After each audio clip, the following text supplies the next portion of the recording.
कर्मण्येवाधिकारस्ते मा फलेषु कदाचन मा कर्मफलहेतुर्भो मा ते संगोऽस्तविकर्मणि।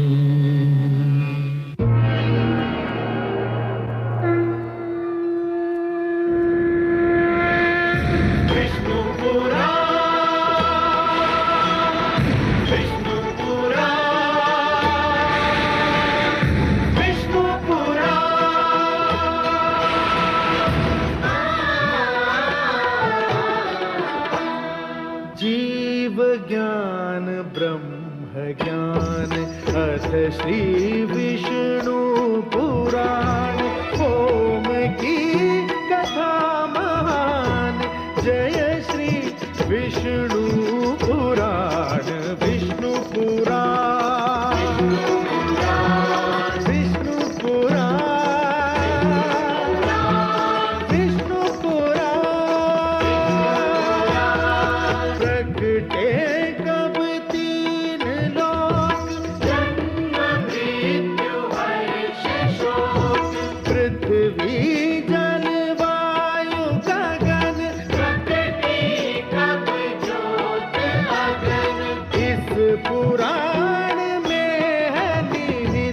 जप तप और योग ध्यान विष्णु पुराण विष्णु पुराण विष्णु पुराण। मैं माँ हूँ, धरती माँ। देवताओं और योद्धाओं में घमासान युद्ध हुआ। इस बार दानवों की बड़ी करारी हार हुई। इंद्रदेव ने बड़ी कुशलता से अपनी सेना का संचालन किया, परंतु मुझसे पूछो तो दानवों की पराजय के दो मुख्य कारण थे। एक तो ये कि उनमें फूट पड़ गई थी, और दूसरा ये कि उन्होंने अपने गुरु शुक्राचार्य का कहना नहीं माना। गुरु का आदेश नकारने का फल दानवों को मिलकर रहा, मगर इंद्रदेव इस भूल में पड़ गए थे कि उन्होंने ये युद्ध अपनी वीरता और कौशल से जीता है। उनका अहंकार जाग उठा। अहंकार विवेक का सबसे बड़ा दुश्मन है। अहंकारी अपनी शक्ति के बारे में भ्रम में पड़ जाता है, जिसका परिणाम कभी अच्छा नहीं होता। मुझे विश्वास है कि इंद्रदेव का यह अहंकार केवल मुझे नहीं, स्वयं भगवान विष्णु को भी अच्छा नहीं लगेगा।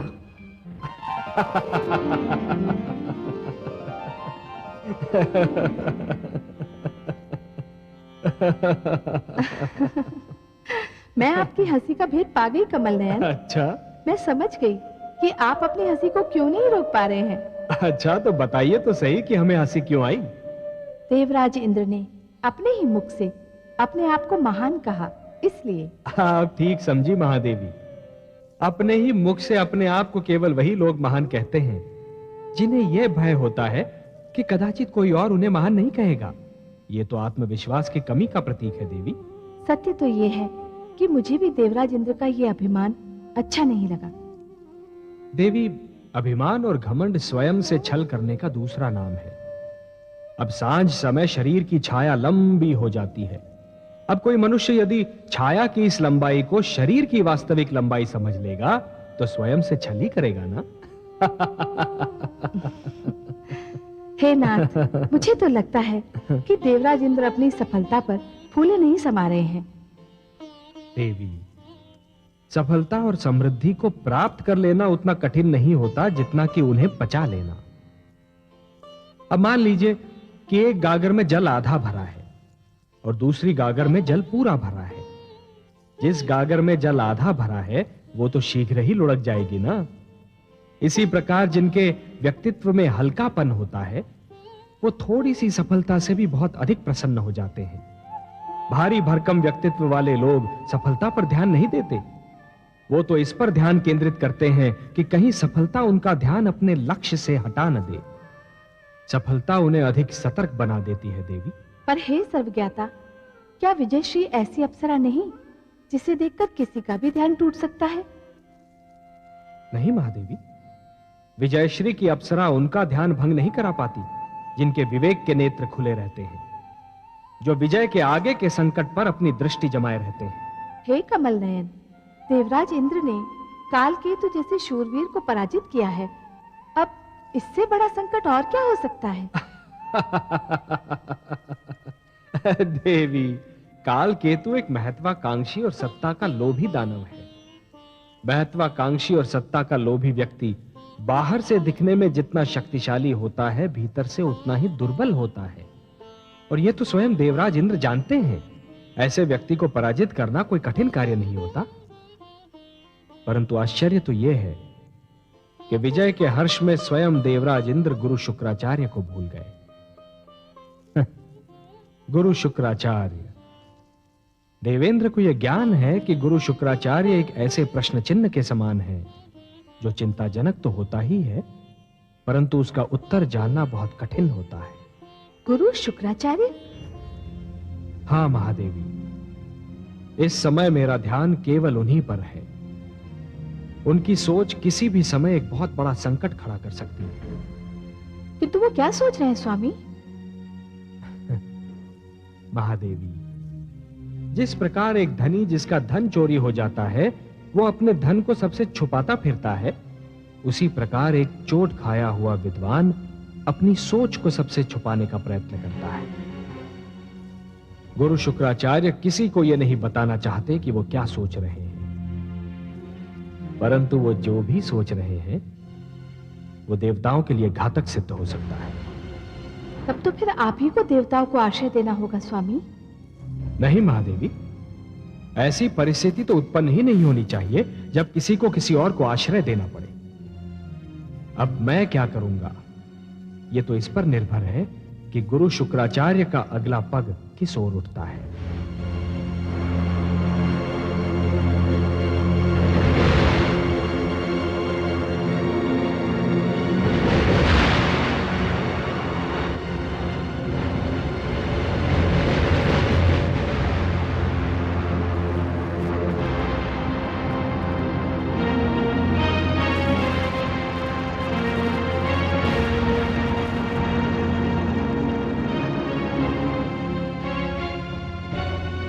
ये सब मेरे कारण हुआ है।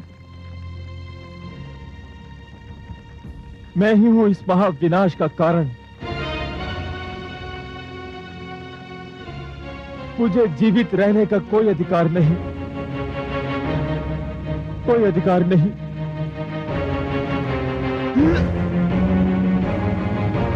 ठहरो कालकेतु, ठहरो।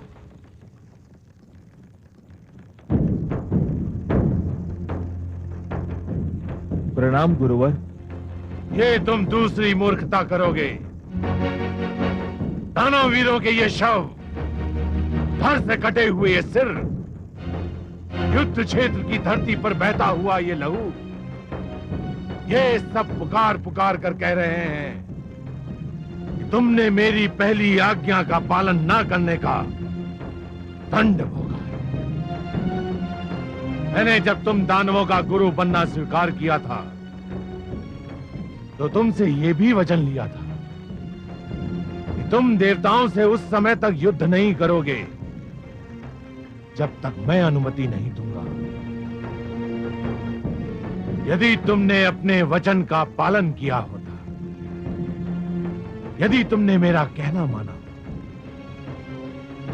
तो आज इस युद्ध भूमि में दानवों के शव के स्थान पर देवलोक वासियों के शव दिखाई दे रहे होते। मुझे आपसे क्षमा मांगते हुए भी लज्जा आ रही है गुरुदेव, पर आप मुझे क्षमा कर दीजिए। प्रतिशोध और क्रोध की अग्नि ने मेरे सोचने और समझने की शक्ति को भस्म कर दिया था। क्रोध पराजय का पहला लक्षण है कालकेतु। युद्ध क्रोध से नहीं, धैर्य से और योजना बनाकर लड़ा जाता है। कालकेतु, तुम विजय केवल इसलिए नहीं प्राप्त कर सके क्योंकि लोभ और लालसा ने तुम पर पहले ही विजय प्राप्त कर ली थी। राज सिंहासन के लोभ में तुमने दानव एकता भंग कर दी। तुम दानवों में सबसे बड़ा दोष यही है कि तुम संगठित नहीं रह सकते। यदि आपका आदेश हो गुरुदेव, तो मैं दानव लोक के अधिपति का पद त्याग भी सकता हूं। यह तो सिंहासन पर बैठने से पहले तुम्हें सोचना चाहिए था कालकेतु। आप जिसे चाहेंगे वही हमारा अधिपति होगा गुरुदेव। अब इस विवाद में पड़ना व्यर्थ है। यह अधिपति कौन होगा और किसे होना चाहिए? नहीं गुरुदेव, हम अब भी आपका आदेश मानने को तैयार हैं। कालकेतु, तुम अब राज सिंहासन पर बैठ चुके हो। तुम्हें सिंहासन से उतारना दानव एकता पर एक और चोट करने के समान होगा। परंतु अब एक व्यक्ति एक पद के सिद्धांत का ही पालन होगा। तुम केवल अधिपति रहोगे, सेनापति नहीं। सेनापति पहले भी हर्षद था और अब भी वही रहेगा।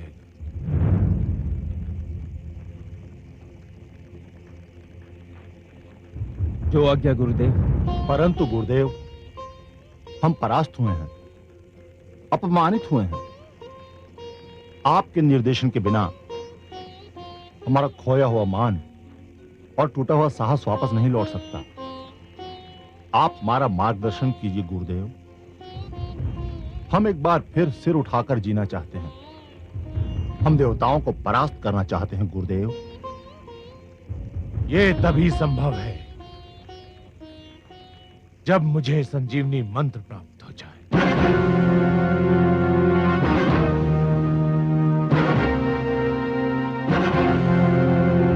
संजीवनी मंत्र गुरुदेव? संजीवनी मंत्र? हाँ, संजीवनी मंत्र भगवान शिव का सबसे महान वरदान।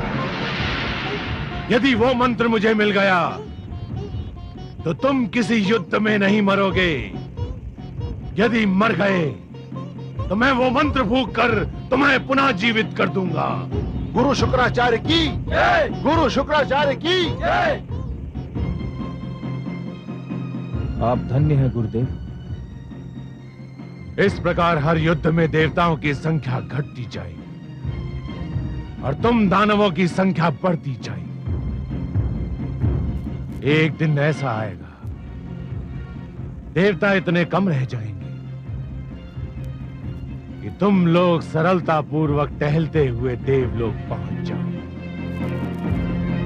देवलोक पर हमारी पताका फहराएगी। बचे कुचे देवता ही नहीं, स्वयं भगवान विष्णु भी देखते रह जाएंगे। गुरुदेव की जय! गुरुदेव की जय! गुरुदेव की जय! गुरुदेव की जय! गुरुदेव की जय! मैं भगवान शिव के दर्शन करने जा रहा हूं।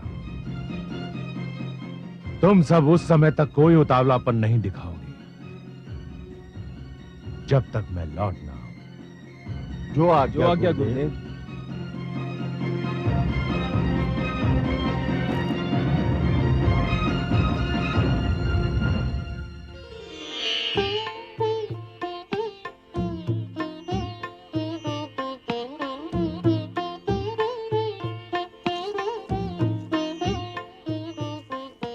देवी इंद्राणी, देवासुर संग्राम तो पहले भी कई बार हो चुके हैं, परंतु इस बार हमने दानव सेना को वो मार दी है कि वो अभी तक अपनी चोट सहला रही होगी। समस्त युद्ध क्षेत्र को हमने दानवों के शवों से पाट दिया। मेरी यही मनोकामना है कि दानव इस पराजय से ऐसा पाट लें कि फिर कभी युद्ध ना हो। ऐसा ही होगा देवी, ऐसा ही होगा। दानव हो या असुर, भविष्य में कभी हम पर आक्रमण करने का साहस नहीं करेंगे। अब हमें उनकी ओर से कोई चिंता, कोई भय नहीं रहेगा। नृत्य गायन आरंभ करो। आज समस्त देवलोक विजयोत्सव मनाएगा।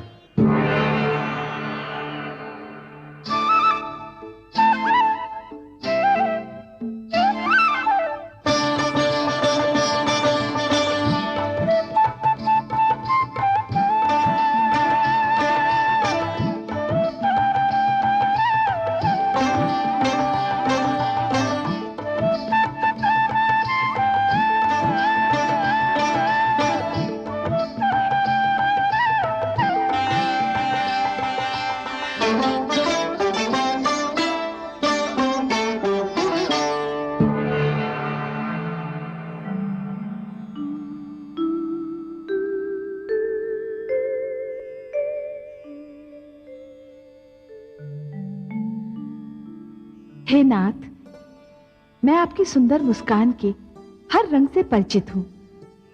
इस समय भी जो मुस्कान आपके अधरों की शोभा बनी हुई है, उसके रंग को भी मैं पहचानती हूँ।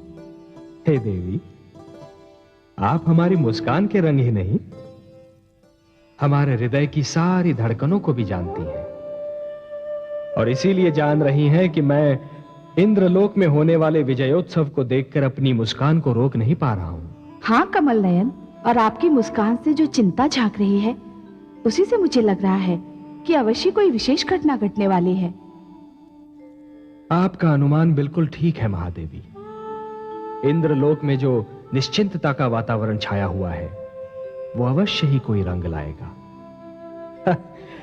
इंद्रदेव निश्चिंत होकर अपनी विजय का उत्सव तो मना रहे हैं, परंतु साथ ही जीवन का एक मूल सत्य भूल रहे हैं। किस मूल सत्य की ओर आपका संकेत है सर्वेश्वर? वो सत्य ये है महादेवी कि सूर्योदय के समय जो अंधकार इस धरती से भाग खड़ा होता है और घने वनों और गुफाओं में जाकर छुपता है, वही अंधकार सूर्यास्त का समय निकट आते ही फिर से अपना सिर उठाने लगता है, और सूर्यास्त होने के साथ ही इस धरती पर फिर से अपना अधिकार जमा लेता है। यही शत्रु का भी चरित्र होता है। वो अपने शक्तिशाली विरोधी से युद्ध में हारकर रण क्षेत्र से भाग तो अवश्य जाता है, परंतु अपने विरोधी को निश्चिंत पाते ही फिर से अपनी पराजय का प्रतिशोध लेने के लिए आक्रमण कर देता है। विजय कभी स्थायी नहीं होती महादेवी। शत्रु और अग्नि को कभी छोटा और दुर्बल नहीं समझना चाहिए। दोनों किसी भी समय विकराल रूप धारण कर सकते हैं, इसलिए दोनों से सावधान रहना चाहिए। हे विश्वव्यापी, तो क्या दानव देवलोक पर फिर से आक्रमण करने वाले हैं? हाँ, कर भी सकते हैं, पर अभी तो देवराज इंद्र ने उनकी सारी शक्ति को चूर चूर कर दिया है। दानव शक्ति का केंद्र है दैत्य गुरु शुक्राचार्य का मस्तिष्क, जो इस समय भयंकर रूप से सक्रिय है, पूर्णतया जागा हुआ है। उसे एक पल भी चैन नहीं। दैत्य गुरु जो करने जा रहे हैं, उससे यह तो स्पष्ट है कि उनके मस्तिष्क में कोई भयानक योजना पनप रही है। क्या करने जा रहे हैं दैत्य गुरु शुक्राचार्य?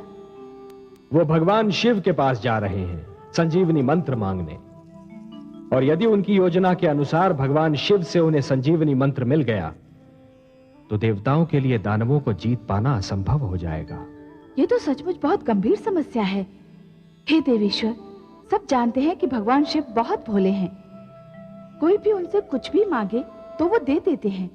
कोई भी उनके सामने झोली फैला दे तो वो उसे तुरंत भर देते हैं। दैत्य गुरु शुक्राचार्य बहुत चतुर हैं।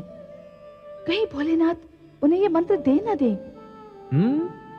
भोले अवश्य हैं हमारे शिव शंकर, परंतु उन्हें यह भली भांति ज्ञात है कि संजीवनी मंत्र उस शक्तिशाली शस्त्र के समान है, जिसका सदुपयोग भी संभव है और दुरुपयोग भी, जिससे रक्षा भी की जा सकती है और विनाश भी।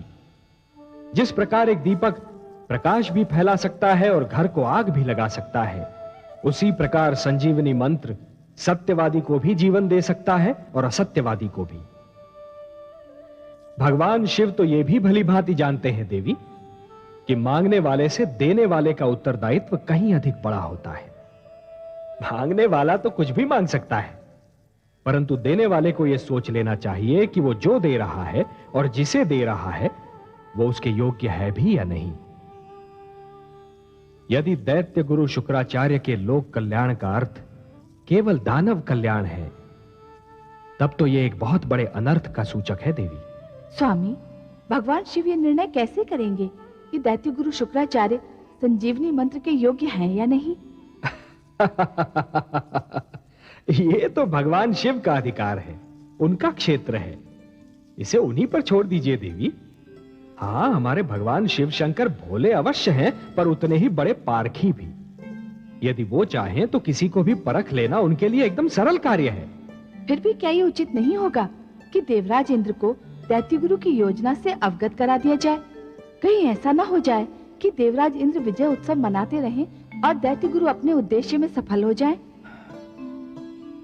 यही तो हमारी भी चिंता है देवी। देवराज इंद्र की निश्चिंतता हमें चिंतित कर रही है।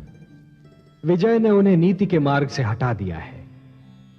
उनका तो यह कार्य था कि कि अपने गुप्तचर भेजकर अपने शत्रु की गतिविधियों से सतर्क रहते। आपने उचित परामर्श दिया है देवी, हम देवेंद्र को सूचित करेंगे।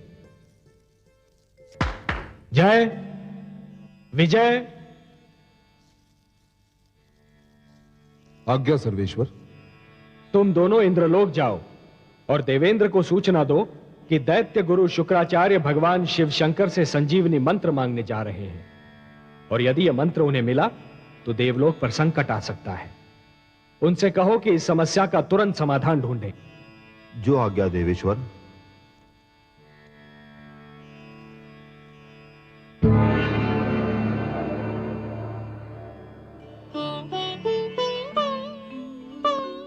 अच्छा, तो ये बात है।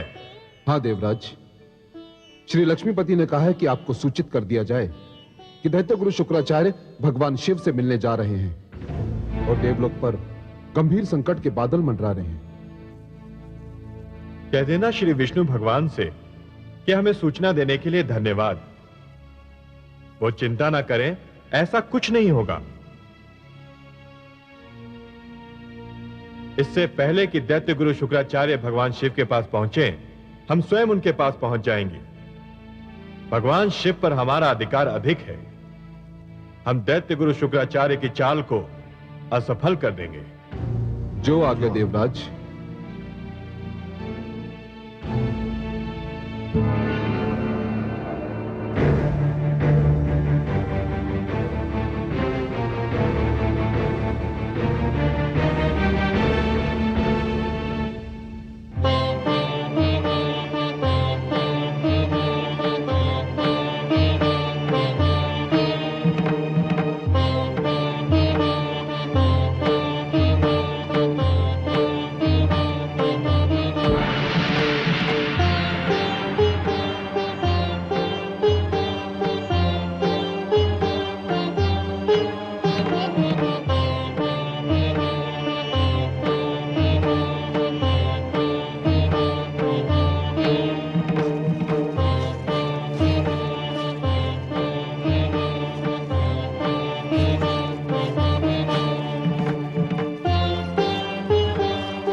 दैत्य गुरु शुक्राचार्य आप?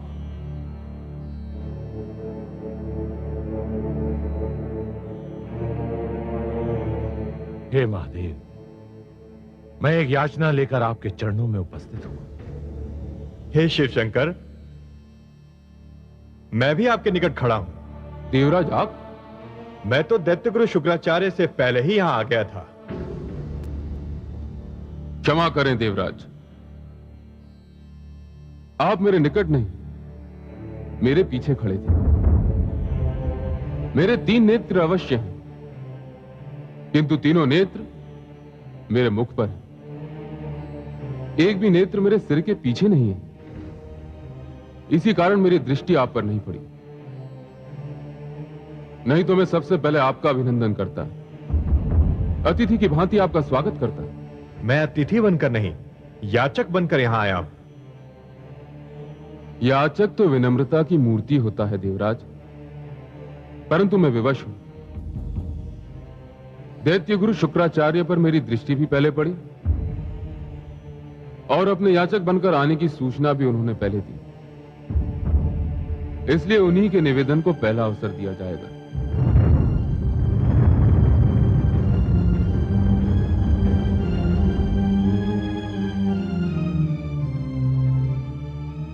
अपनी इच्छा व्यक्त कीजिए दैत्य गुरु शुक्राचार्य। हे महादेव, मैं आपसे कुछ मांगने आया हूं। तो कहिए ना, संकोच क्यों कर रहे हैं? अपनी वर्षों की तपस्या और आपके प्रति अपनी अपार भक्ति के बदले में, हे महादेव, मैं संजीवनी मंत्र मांगने आया हूं।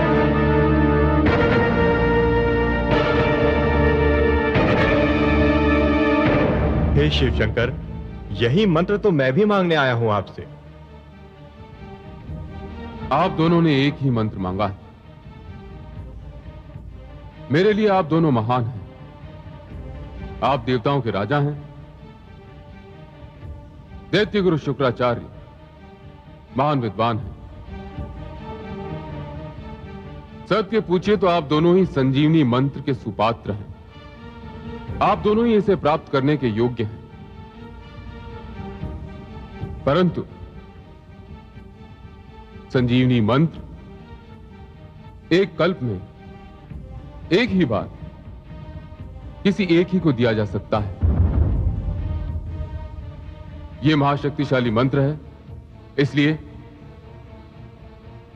मुझे आप दोनों में से किसी एक ही को चुनना पड़ेगा। तब तो फिर भोले शंकर, निर्णय हो गया। मैं देवराज इंद्र हूं, मंत्र मुझे ही मिलेगा। नहीं देवराज, देव हो या दानव, निर्णय परीक्षा के आधार पर ही होगा। परीक्षा? हां देवराज, आप दोनों में से जिस किसी को भी यह मंत्र लेना है, उसे परीक्षा देनी होगी।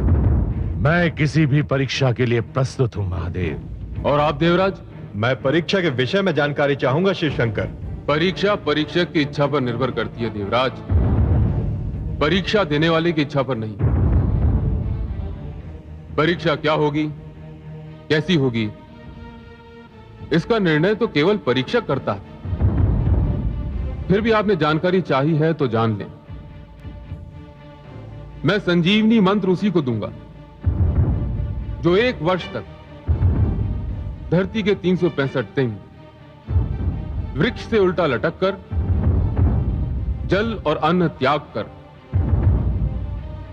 केवल जलती हुई पत्तियों का धुआं पीता रहे पूरे 1 वर्ष।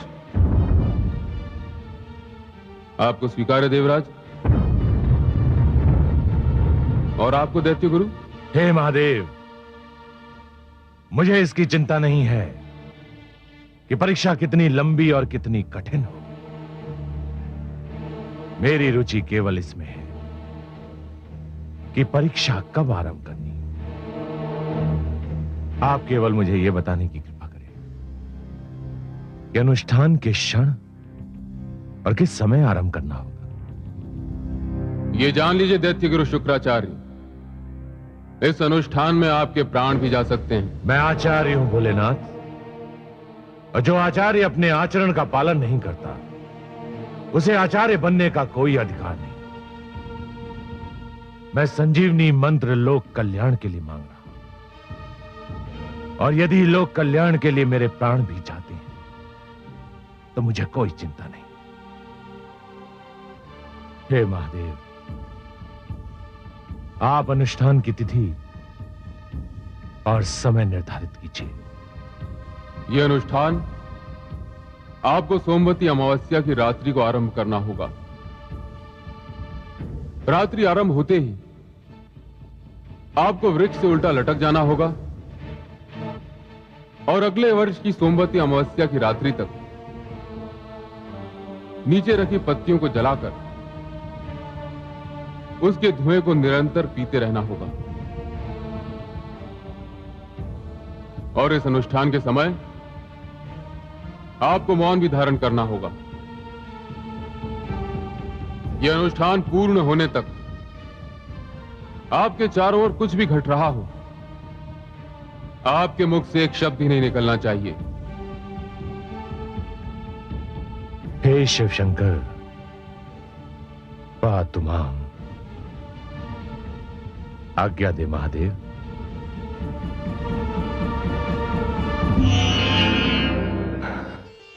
सुंदर, अतीव सुंदर। क्या क्या निष्ठा है दैत्य गुरु शुक्राचार्य की, क्या साहस है, कितना दृढ़ निश्चय है। देखकर तो मेरे भी मुख से धन्य है का उद्गार निकल गया। वंदनीय है उनका साहस महादेवी, वंदनीय है उनका साहस, और प्रशंसा के योग्य हैं स्वयं वो। निस्संदेह वंदनीय है उनका साहस, निस्संदेह प्रशंसा के योग्य हैं स्वयं वे। पर हे सर्वेश्वर, क्या ये दुर्भाग्य नहीं कि ऐसा महान विद्वान दानवों के साथ है, देवताओं के साथ नहीं? क्या ये स्वयं विद्या का अपमान नहीं कि वो ऐसे पक्ष के पास है जो विद्या का आदर करना भी नहीं जानता है? है तो सही प्रिय, परंतु इसका कारण भी तो है। इसका क्या कारण है सर्वेश्वर? विद्वान का अहंकार? अहंकार। विद्वान जब विद्या के स्थान पर दूसरी बातों को प्राथमिकता देने लगता है, विद्वान जब अपमान के प्रतिशोध की अग्नि में जलने लगता है, तो उस अग्नि में सबसे पहले उसका विवेक जलकर भस्म हो जाता है। तो फिर आप दैत्य गुरु शुक्राचार्य की प्रशंसा क्यों कर रहे हैं? प्रशंसा क्यों कर रहा था? देवी, यदि गुण शत्रु में भी हो तब भी वो प्रशंसा के योग्य हैं।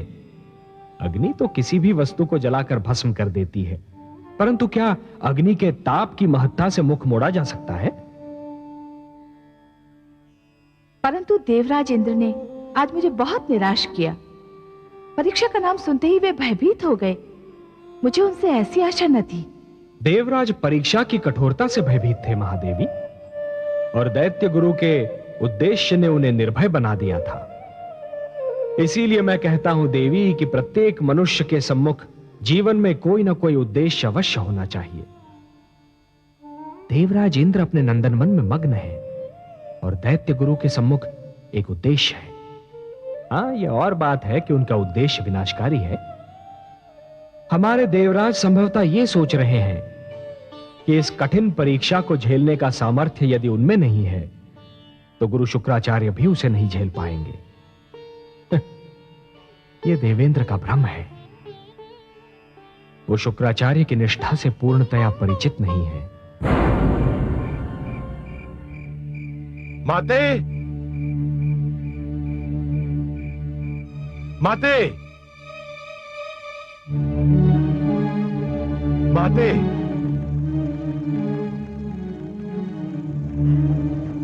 पुत्र, आयुष्मान भव पुत्र। मैं आपका आशीर्वाद लेने आया हूं माते। मेरा आशीर्वाद तो जन्म से ही तुम्हारे साथ है पुत्र। मेरे आशीर्वाद के तुम ही प्रथम और अंतिम अधिकारी हो। परंतु सदैव चिंतित दिखने वाले इस मुख पर आज हर्ष और उल्लास की किरणें देखकर मेरा हृदय भी प्रसन्नता से झूम उठा है। अवश्य ही कोई अनहोनी हुई है। हाँ माते, मैं बहुत प्रसन्न हूं। मैंने आज महादेव के समक्ष एक अनुष्ठान का प्रण किया है। तुम्हारा तो जीवन ही अनुष्ठानों की पूर्ति में बीता है पुत्र। इसमें नई बात कौन सी है? परंतु यह अनुष्ठान सबसे भिन्न है माते, और सबसे अधिक कठिन। मेरे पुत्र के लिए कोई अनुष्ठान कठिन हो, ये मैं मान ही नहीं सकती। यह सत्य है माते। मुझे इस वर्ष की सोमवती अमावस्या से अगले वर्ष की सोमवती अमावस्या तक वृक्ष से उल्टा लटककर केवल पत्तियों का धुआं पीते रहना होगा। क्या?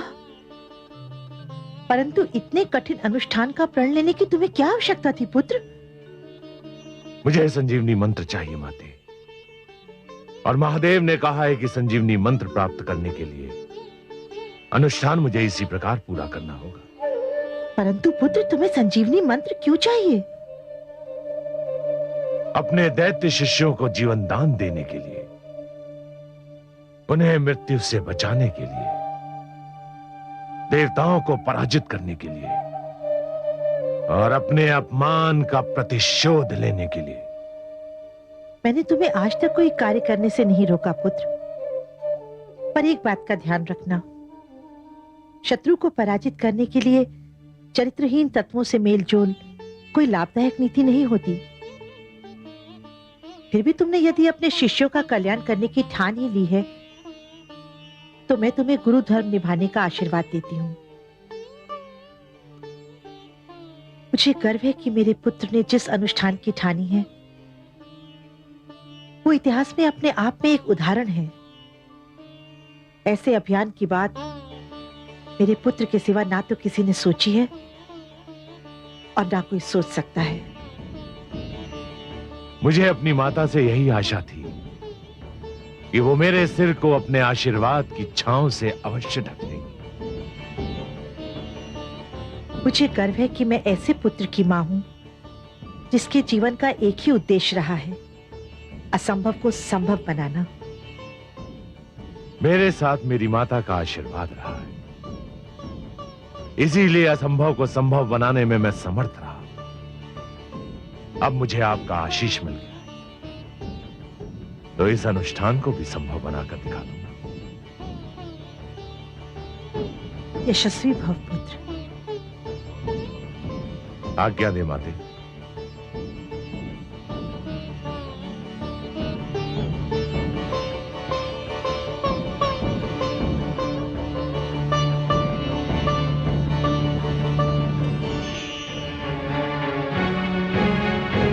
दानव वीरों, हमारे परम पूज्य गुरु शुक्राचार्य ने केवल हमारे लिए एक अत्यंत कठिन अनुष्ठान का निर्णय कर लिया है।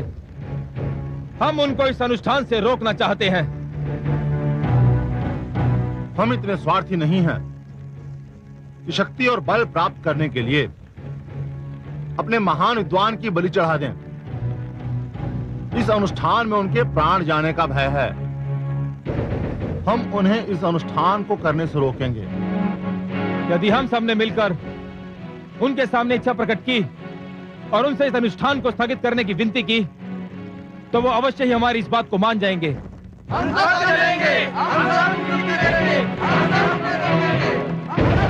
शची, देवी शची,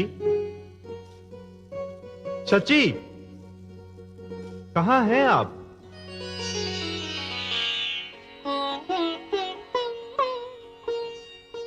आज तो आप बहुत प्रसन्न दिखाई दे रहे हैं स्वामी। हाँ देवी, आज मैं बहुत प्रसन्न हूँ। शत्रु जब अपने कंधों पर ऐसा बोझ उठा ले जो उसकी कमर तोड़ सकता हो, तो प्रसन्न होना स्वाभाविक है। आपका संकेत गुरु शुक्राचार्य की ओर है?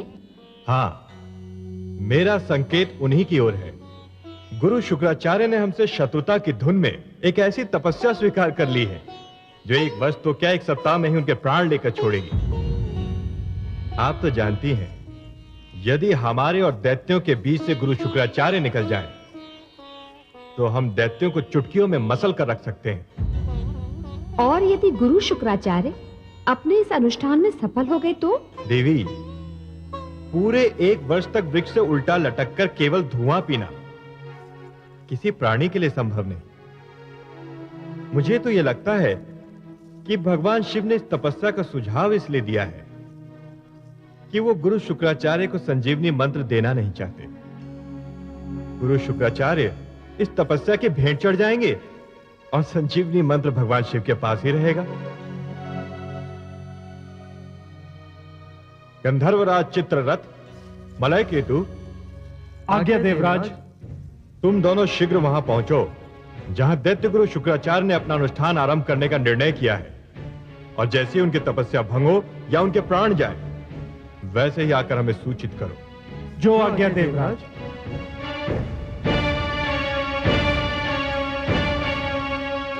देख लीजिएगा देवी, इन्हें लौटने और दैत्य गुरु की तपस्या का अंत हो जाने का समाचार लाने में अधिक समय नहीं लगेगा। सुर भी असुरों की तरह करे अगर व्यवहार, कहो किसे आदर्श फिर कहे भला संसार। जो आकर आवेश में अपना पाखो औरों को भी कष्ट दे, दुखी स्वयं भी